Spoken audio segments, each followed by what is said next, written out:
দোস্ত ওই ধান কাটা লাগবো, কামলা খুঁজতেছি, কামলা পাচ্ছি না। আরে দোস্ত, আরে আমারও তো কাম করা লাগবে, আমার বাড়িতে বহুত ওই কাম। বাপু, আমি তো কামলা খুঁজতেছি।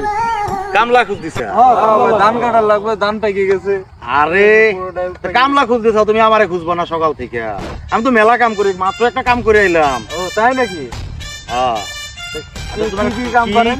আপনার কি কামে লাগবে বাপু সেটা আমারে বলেন। আমার এই ধান কাটার কাজে লাগবে, ধান বান্ধা। শোনেন আমি বলি, এ কামলা সব ধরনের কাম করবার পারে, আপনি খালি কোন। কিন্তু আমার কামের আগে কিন্তু একটা শর্ত আছে। বলেন কি সত্য?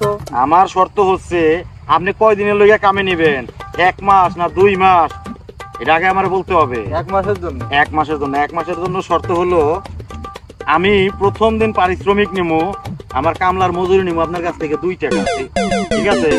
তা আজকে যে 2 টাকা নিবো, কালকে কিন্তু আমার 4 টাকা দিতে হইব। ভাই কম কইছি না? হ্যাঁ কম কইছি না? কিন্তু আমার 1 মাস রাখতে হবে, 1 মাসেরই টাকা দিতে হবে, এর বেশি কিছু আমার লাগবে না। আজকে যদি আপনি আমার শর্তটা আগে বুঝেন, যদি আমার শর্তে আপনি রাজি হন, আমি কাম করবো। আমি কিন্তু সব কাম করতে পারি, আপনার যে ধরনের কাম লাগুক না কেন। আপনি যদি অক্ষম হন তাও আমি করে দিব, সমস্যা নাই। কথা ঠিক আছে? আজকে 2 টাকা দেবেন, কালকে 4 টাকা দিবেন, পরশু দিনকে 4 টাকা ডাবল কত? 8 টাকা। 8 টাকা, ঠিক আছে? তাহলে পরে ঘটনা দাঁড়াইলো কি, আজকের মূল লভ্যাংশ আগামীকালকের মূলধন হবে।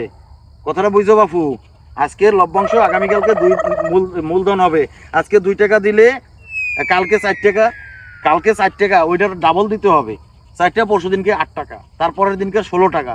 আমার 1 মাসে যে টাকা আসে সেটা আমার দিতে হবে। যদি রাজি থাকো তাহলে পরে আমার কামে নিতে পারবো। আর আপনাকে ভিউয়ার্সদের উদ্দেশ্যে বলছি, যদি লাগে এই শর্তে যদি রাজি হন, তাহলে হিসাব নিকাশ করে কয় টাকা আসে আমার কমেন্টে জানাবেন, তারপরে আমি আপনাকে কাম করে দেবো।